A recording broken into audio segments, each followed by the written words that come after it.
My rebuttal to Trump's hostile D.C. takeover. Hello, everyone. Dan Mason here.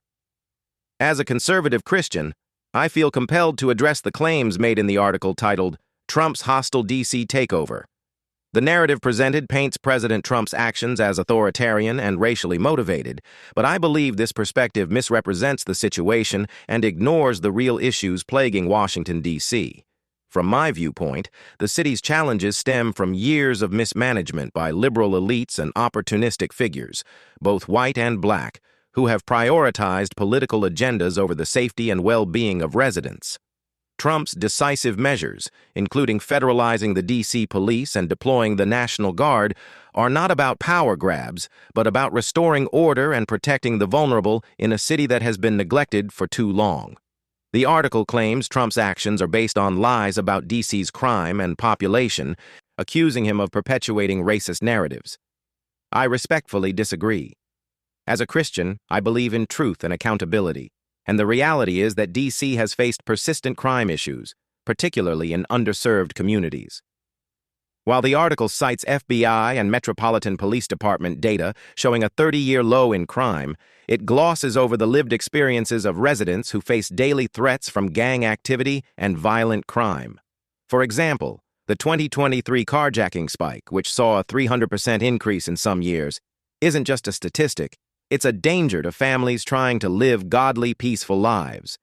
Trump's focus on juvenile gang members and unhoused individuals isn't about targeting the vulnerable, but about addressing those who exploit chaos, often enabled by liberal policies that prioritize leniency over justice.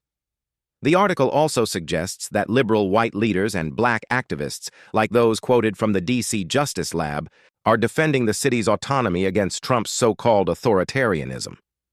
But I see a different problem. A coalition of liberal whites and what I'd call black grifters, leaders who profit from perpetuating victimhood narratives while ignoring the harm caused by their policies. For decades, D.C.'s leadership has leaned on progressive ideals, like no-cash bail policies, that sound compassionate but often leave communities exposed to repeat offenders. As a Christian, I believe in mercy, but not at the expense of justice. Proverbs 21:15 says, "When justice is done, it brings joy to the righteous, but terror to evildoers." Trump's push to end such policies and crack down on crime reflects a commitment to biblical principles of order and protection, not political theater. Furthermore, the article's alarm over Trump's deployment of the National Guard and his threats to extend federal oversight to other cities misses the point. Cities like Chicago and Baltimore, also mentioned, suffer under similar mismanagement by Democratic leaders who deflect responsibility rather than address root causes. Trump's willingness to step in, whether in D.C. or elsewhere, shows a boldness to confront failing systems head-on. The article calls this a federal coup, but I see it as a necessary intervention to protect citizens when local leaders fail.